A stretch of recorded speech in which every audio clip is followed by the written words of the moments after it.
E aí, pessoal, tudo bem com vocês? Vamos lá comentar um pouco sobre a última prova de segunda fase da OAB, certo? Prova que foi aplicada no dia 5 de maio desse ano. Então, vamos lá. Primeira dica. A questão lhe deu datas, anote. Ela pode ser importante. Pode ser só para lhe confundir? Pode, mas anote. Custa nada anotar. Na questão narrada, né, nessa prova, a primeira questão sempre é para você fazer uma peça processual. Preste bastante atenção e anote as informações. Ela nos diz o seguinte: Túlio, que nasceu no dia 1º de janeiro de 96, primário, começou a namorar uma jovem que completou 15 anos há pouco tempo. E logo no início de namoro, ela, que acho o nome da Joaquina, disse para ele que estava grávida de um relacionamento anterior. E ela se mostra preocupada em relação a essa gravidez, né? Como é que ela iria falar aos pais que estava grávida. O que é que o Túlio faz? No dia 3 de janeiro de 2014, lá em Porto Alegre, ele adquire um remédio abortivo, que a venda era proibida sem prescrição médica, certo? E dá para a namorada, ela ingere o remédio. Logo, expele algo não identificado pela vagina. Os pais ficam sabendo do fato, levam a filha para o médico e vão à delegacia narrar, né, todo o acontecido. Só que lá no hospital é descoberto que a Joaquina não estava grávida. Ela tinha um cisto e o que foi expelido foi esse cisto, certo? No dia 20 de janeiro, anote essa data, dia 20 de janeiro de 2014, Túlio já tinha 18 anos na época, ele é denunciado pelo artigo 126 caput combinado com o artigo 14. O que é que diz o artigo 126 caput? Provocar aborto com o consentimento da gestante, reclusão de 1 a 4 anos, certo? O artigo 14, tentativa, crime na modalidade tentado, porque o crime não ocorreu por razões alheias à vontade do agente. Ele é denunciado perante o juiz do Tribunal do Júri da comarca de Porto Alegre, né? Aborto, crime doloso contra a vida, competência do júri. Não sendo oferecido qualquer instituto despenalizador, apesar do reclamo defensivo. A inicial foi recebida no dia 22 de janeiro de 2014. Recebendo a denúncia, ele vai fazer o quê? É uma causa de interrupção da prescrição, né? Guarde essa data também. Durante a investigação da primeira fase do procedimento especial, vocês devem saber que o procedimento do júri tem 2 fases, né? Durante a primeira fase, são ouvidas testemunha, a suposta vítima. Suposta vítima não, a vítima seria o feto, né? Desculpe. São ouvidas testemunha, a Joaquina, o réu, né? E tudo é confirmado. As partes apresentam as alegações finais orais e o juiz determinou a conclusão do feito para a decisão. Ele vai decidir se o Túlio vai ser ou não pronunciado. Se ele for pronunciado, ele vai para a segunda fase do júri. Se ele não for, ou o crime pode ser desclassificado ou arquivado. O juiz entender que não houve crime. Antes de proferir a decisão, após a manifestação das partes em alegações finais, foram juntados aos autos o boletim de atendimento médico da Joaquina, no qual consta a informação de que ela não estivera grávida no momento dos fatos.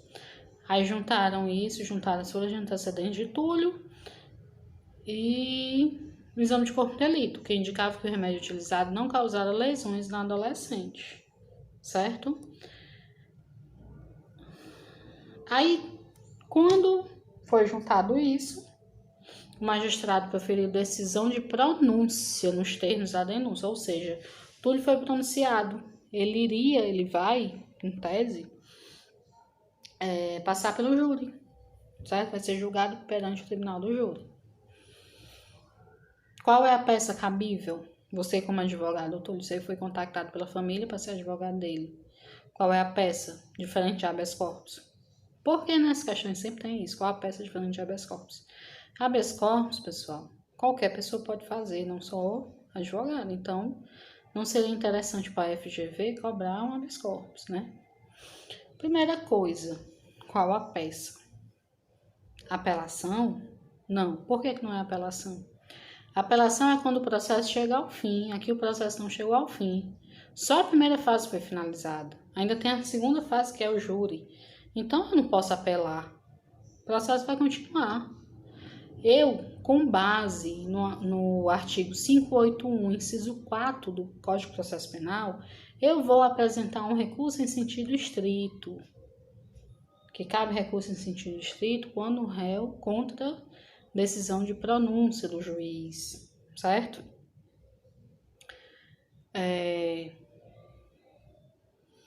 Vai ser direcionado a quem?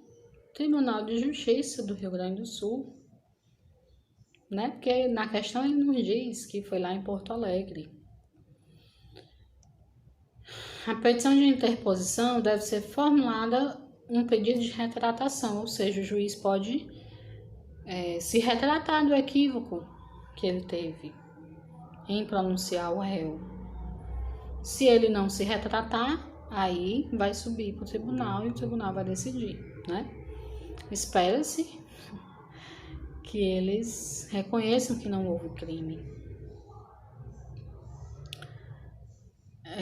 Após a petição de interposição, deve ser examinada, apresentar, certo.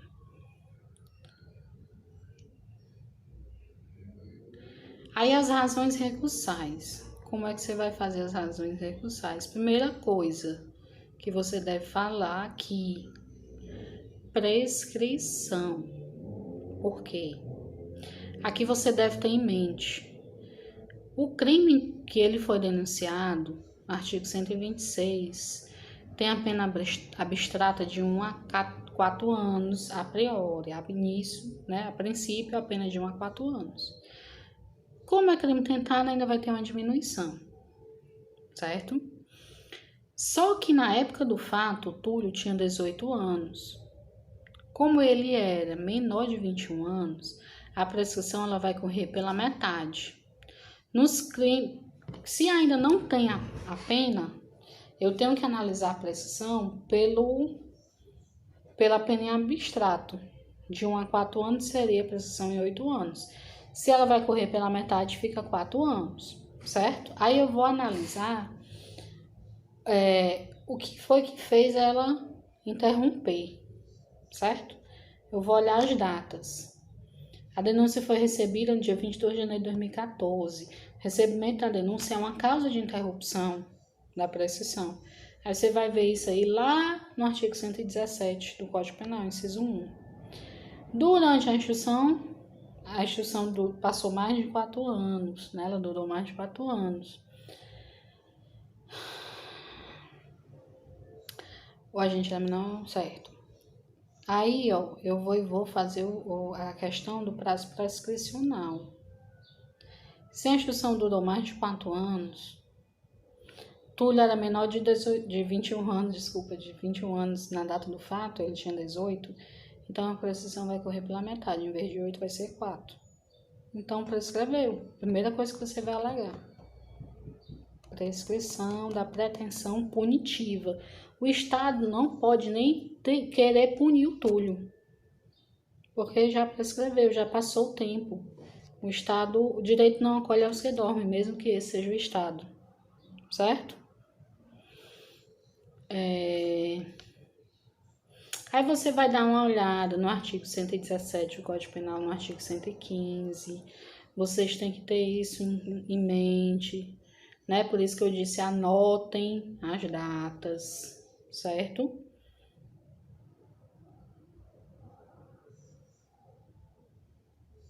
Outra coisa, o Instituto da Suspensão Condicional do Processo, que é lá da Lei 9.099. Aí, como é que eu sei se cabe ou não? Vamos lá no artigo 89 da Lei 9.099. artigo 89 da Lei 9.099, o que é que diz?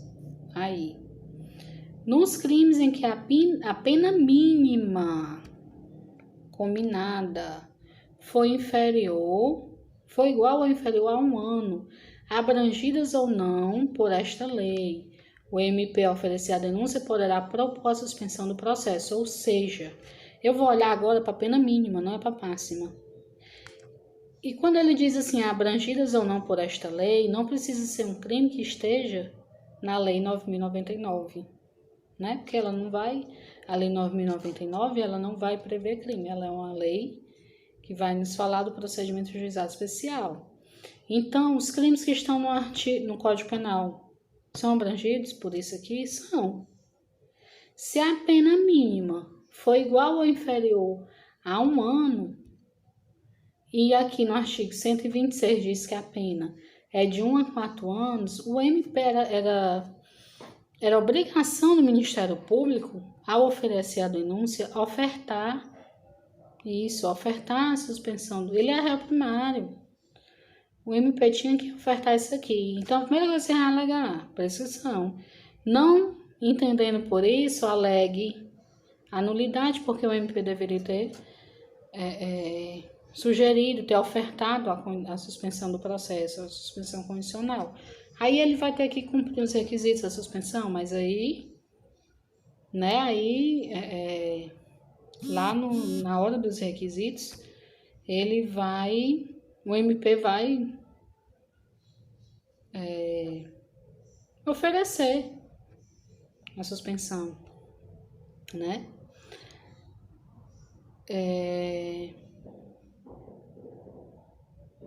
Aí com a suspensão não precisaria falar em pronúncia, em instrução, não precisaria disso, certo? Isso aí iria anular a decisão de pronúncia. Aí mandava os autos para o MP e ele se manifestaria sobre isso, né?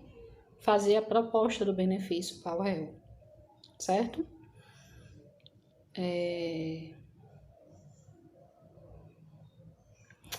Quando foram juntados aos autos o boletim médico da Joaquina dizendo que ela não estava grávida, que ela tinha, na verdade, era um cisto e que o remédio fez com que o cisto saísse.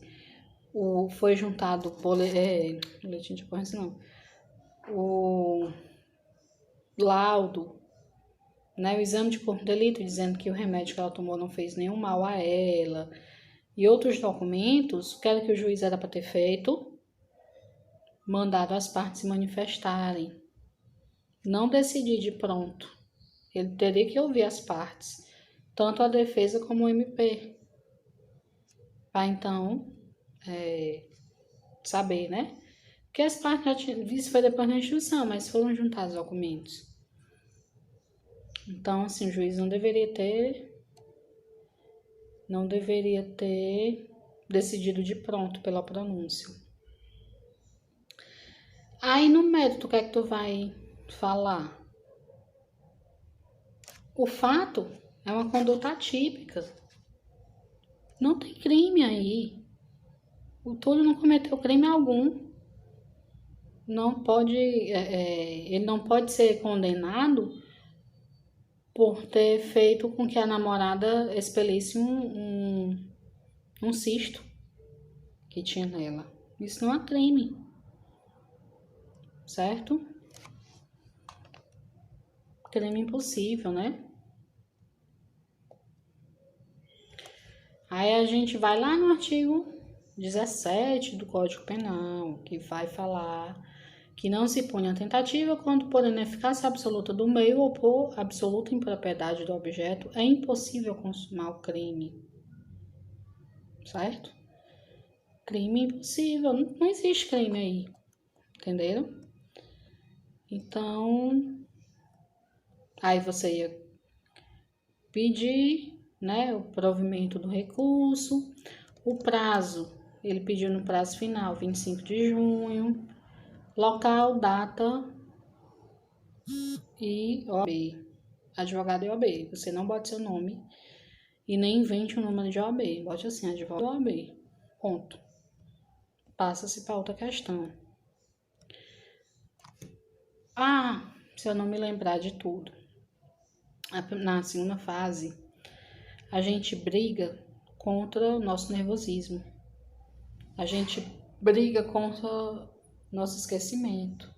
Por isso que é tão importante você conhecer a letra da lei, você conhecer o direito penal, você marcar as coisas. Se não sabe exatamente, mas você sabe pelo menos onde é o rumo da prosa, aí dá certo. Mantenha calma, respira fundo e vai dar certo. Antes da prova, vá treinando. Veja o tempo, em quanto tempo mais ou menos você consegue fazer isso, certo?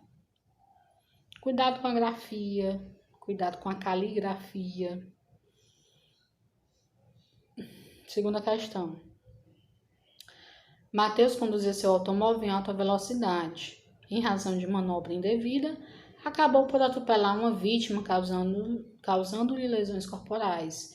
Com a chegada da polícia militar, foi solicitado que Mateus realizasse exame de bafômetro. Diante de sua recusa, foi informado pela autoridade que comparecera ao local que seria obrigado a realizar o exame para verificar a eventual prática do crime previsto no artigo 306 da Lei, de Trânsito, os crimes de trânsito.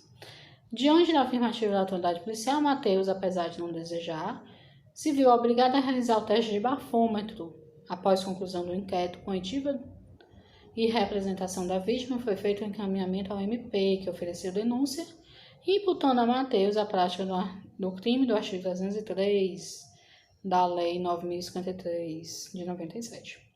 Prosseguindo as investigações com relação ao crime do artigo 306 da Lei de Trânsito, ainda na exordia acusatória, na denúncia, foi requerida a decretação da preventiva de Mateus, a prisão preventiva, pelo risco de reiteração delitiva, tendo em vista que ele seria reincidente, já que a única anotação constante de sua folha de antecedentes, além do processo, do presente processo, seria a condenação definitiva pela prática de outro crime de lesão culposa praticado na direção de veículo automotor. No recebimento da denúncia, o juiz competente decretou a prisão preventiva. Aí as perguntas. Poderia Mateus ter sido obrigado a realizar teste de bafômetro, conforme informado pela autoridade policial, mesmo diante de sua recusa? E aí? Eu sou obrigada a produzir provas contra mim? Não, não sou. Você pode falar do Pacto de São José da Costa Rica, que é um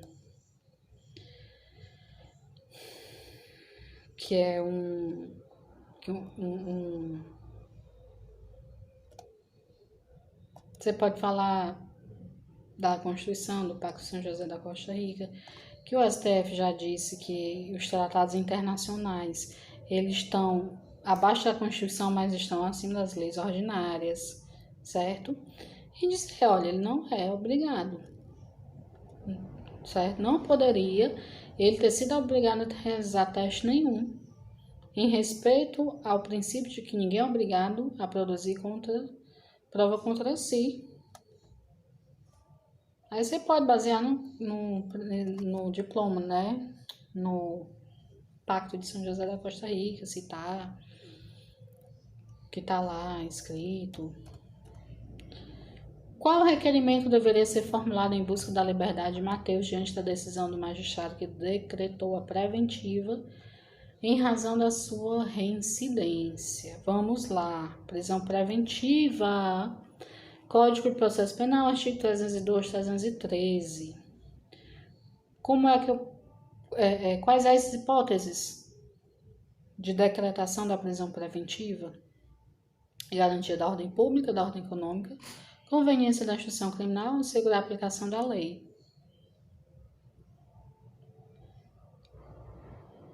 Há várias, assim, na teoria, há várias críticas em relação a isso.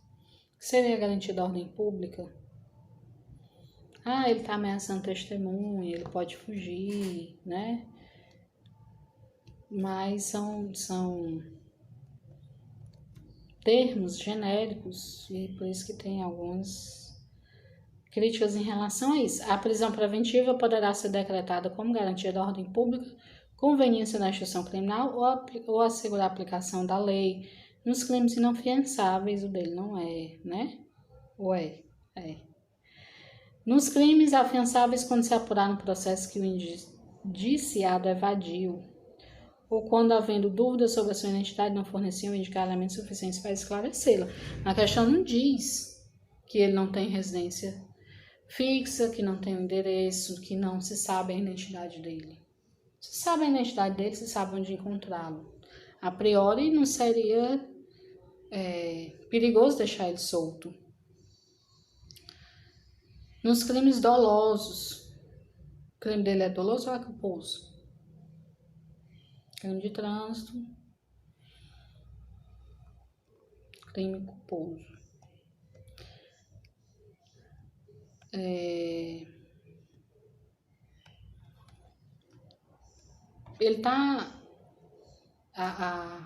está ameaçando a ordem pública de alguma maneira.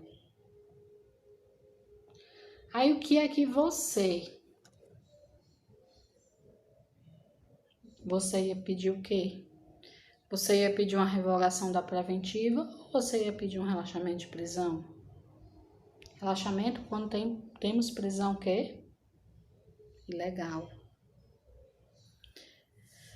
Então você deve pedir um relaxamento. Por quê? Não foram preenchidos os requisitos do artigo 313. A prisão do Matheus, a princípio, é uma prisão ilegal.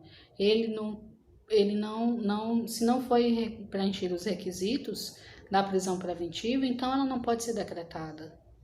Se é uma prisão ilegal, você vai pedir um relaxamento de prisão.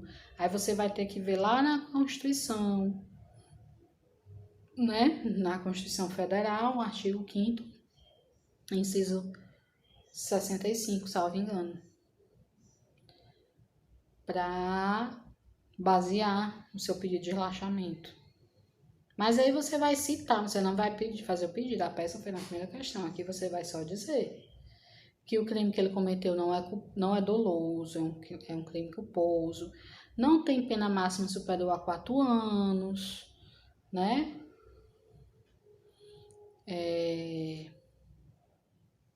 A reincidência poderia ser levada em conta se fosse um crime doloso, que aí não é, certo? Então, tudo isso você vai colocar na sua questão. Na dúvida, coloque, né? Na dúvida, coloque. Se não contar, beleza, mas coloque. Tudo que você sabe sobre aquele assunto que está sendo discutido, certo? Após regular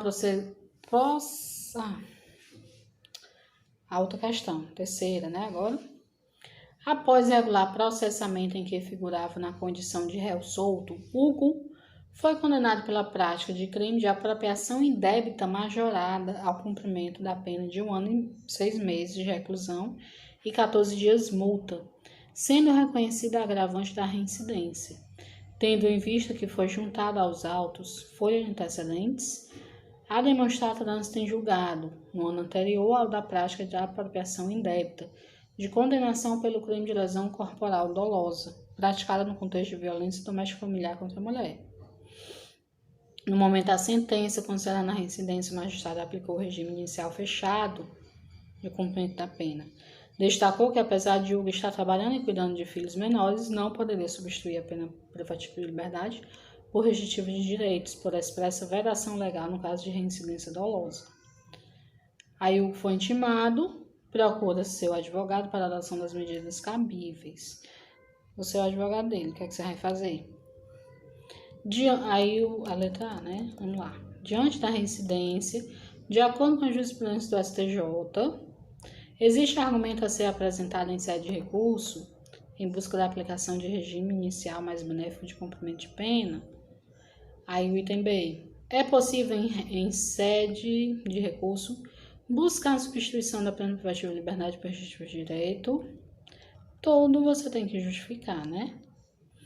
Então, vamos lá. Item A, certo? A gente pode tentar uma aplicação de regime inicial mais benéfico para ele. Podemos. Você pode pedir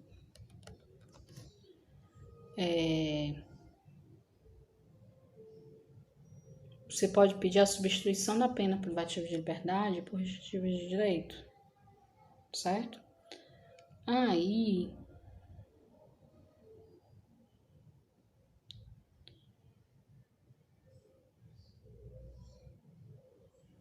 o que é que você vai falar?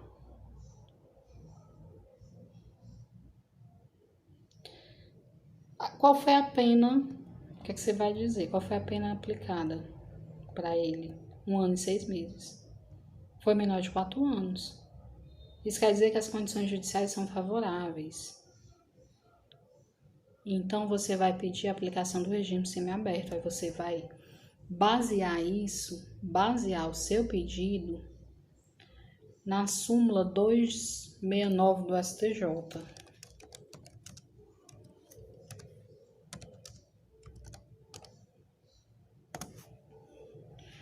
O que é que diz a súmula? É admissível a adoção do regime prisional aberto aos reincidentes condenados. Deixa eu ver aqui. Deixa eu ver exatamente o que é que diz a súmula.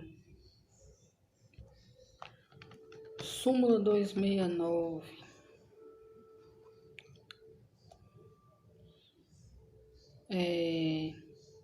É admissível a adoção do regime prisional semiaberto aos reincidentes condenados a pena igual ou inferior a 4 anos, se favorável às circunstâncias judiciais. É nisso que você vai se basear, é nisso que você vai se apegar, que é possível, certo? Segunda questão, o que é que ele está perguntando? Segunda questão. É possível, em sede de recurso, buscar a substituição da pena privativa de liberdade por restritiva de direito? Sim. Claro, né? A reincidência não é específica. Ele tinha cometido um crime de lesão corporal no âmbito doméstico, depois ele foi pela apropriação indébita, não é reincidência específica, certo? Então, ele tem filhos menores, ele estava trabalhando, né? Não seria socialmente recomendado ele ficar em regime fechado por causa dos filhos. Então, é possível substituir a pena baseado nisso. Agora que a questão 3 ali era... tá certo, que foi a questão 2 agora é a 3. Leal cumpre pena em regime semiaberto após condenação definitiva pela prática de crime de lesão corporal. Lesão corporal seguida de morte. Ocasião em que foi aplicada a pena de 6 anos de reclusão. Após permanecer 11 meses da pena, em regime semiaberto, considerado que trabalhou com autorização judicial fora do estabelecimento, em serviço extramuros por 120 dias, pretende a obtenção de progressão para o regime aberto. Antes disso, em visita realizada pela defesa técnica, demonstra sua intenção para o advogado, informando que não sofreu qualquer punição administrativa, mas demonstrou preocupação com o fato de que soube, por meio de outros atentos, que não haveria vagas em estabelecimentos de regime aberto no Estado. E aí? Não tem vaga. Problema do Estado. Leal preencheu os requisitos objetivos para a progressão para o regime aberto. Item B. A inexistência de vagas no regime pretendido pelo apenado pode ser considerada fundamento idôneo para a não concessão do benefício por ocasião do preenchimento dos requisitos objetivos e subjetivos para a progressão. O Estado pode simplesmente, resumindo, a pergunta, o Estado pode dizer, olha, não tem vaga, então não importa se você preencher os requisitos. Pode? Não, não pode. Ele preencheu os requisitos? Preencheu. Os requisitos legais estão preenchidos.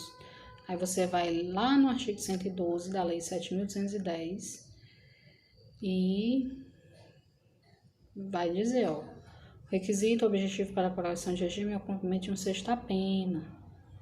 Ou seja, se a pena de um ano de pena, desculpa, significaria 1 ano da pena privativa de liberdade, certo? E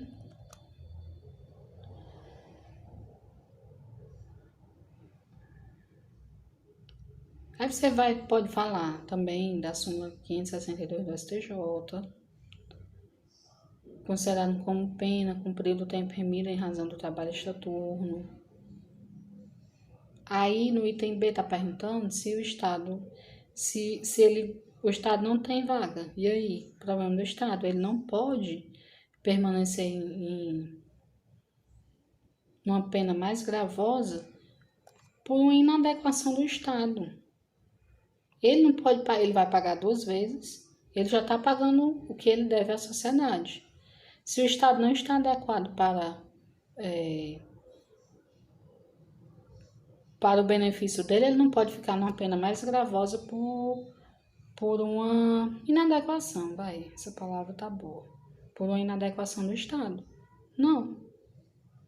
Ele vai para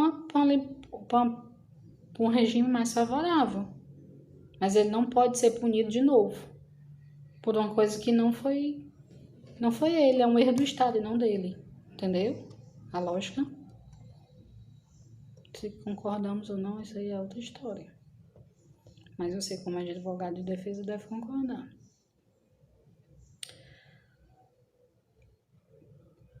Próxima questão. Na manhã do dia 9 de outubro, Thales, na cidade de Bom Jesus de Itabapoana, praticou 3 crimes de furto em continuidade delitiva, subtraindo do primeiro estabelecimento dinheiro e uma arma de brinquedo. Do segundo, uma touca e um celular. E do terceiro, uma motocicleta.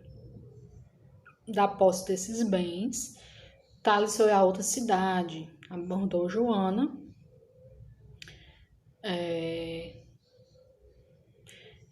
utilizando-se do simulacro da arma para emprego, ou seja, não estava armado de verdade, era uma arma de brinquedo, para emprego de grave ameaça, e da touca, segurando-a pelos braços, subtraiu o celular de suas mãos. De imediato, Thales empreendeu fuga, mas Joana compareceu na delegacia. Corrido, Thales foi localizado e preso em flagrante em outra cidade, uma terceira cidade, certo?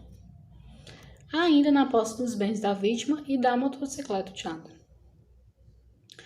Assegurado o direito ao silêncio e acompanhado da defesa técnica, Thales fechou as declarações na delegacia e confessou os fatos, sendo indiciado pela prática previstas no artigo 155, furto, capte, por 3 vezes, artigo em continuidade delitiva, e o artigo 157, parágrafo 2º, inciso 5 do Código Penal.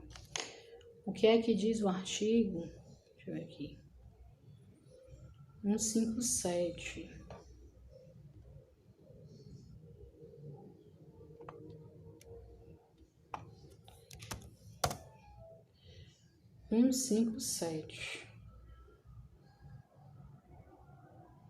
Subtrair coisa móvel alheia para si ou outra, mediante grave ameaça ou violência à pessoa, ou depois de haver qualquer meio reduzido à impossibilidade de resistência.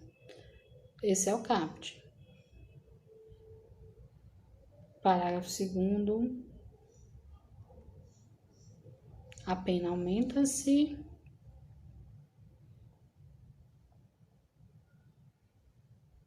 se o agente mantém a vítima. Foi o 5?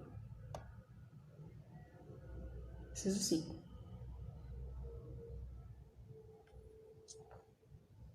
Se o agente mantém a vítima, seu poder. Deixa a gente sua liberdade, certo? Considerando as informações expostas, responda na condição de advogado de tais os itens a seguir. Os delitos, onde a gente vai considerar que os delitos são conexos, certo? Qual cidade será o juiz competente de tais? Então, vamos lá. Ele começou em uma cidade, na cidade A, vamos dizer. Ele furtou na cidade A. Aí ele foi para a cidade B e praticou um roubo.